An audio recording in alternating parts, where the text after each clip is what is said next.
Good evening and welcome to the Financial Week. I'm Anthony Lugg. The parliamentary opposition is raising concern about the future viability of Jamaica's petroleum refinery PetroJam.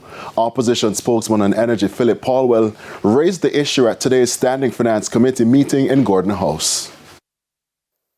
The projected, in this case, profit for this year's less than $1 million. So I think the question has to be asked, whether the future of PetroJam, especially as the plan that you have here suggests that PetroJam will focus on diversifying its operations to effectively respond to market and environmental shifts. So all I want is to understand how we're going to move from the actual loss of 24 million US in 23-24, the estimated loss in 24-25 of 26.7 billion US. How are we going to get from that position to a positive position during this year? In response, Energy Minister Darrell Vaz says PetroJam is heavily focused on diversification, specifically fuel exports.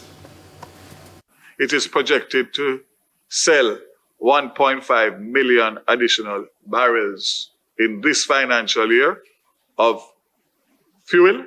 And also, we don't expect the same downtime that affected us last year. So we are hoping that that will turn us around.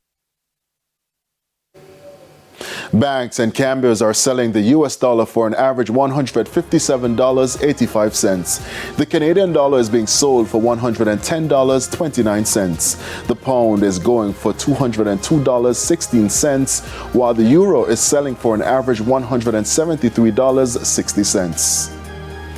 Now the JSE index advanced by 1,734 points, while the junior market index advanced by 14 points.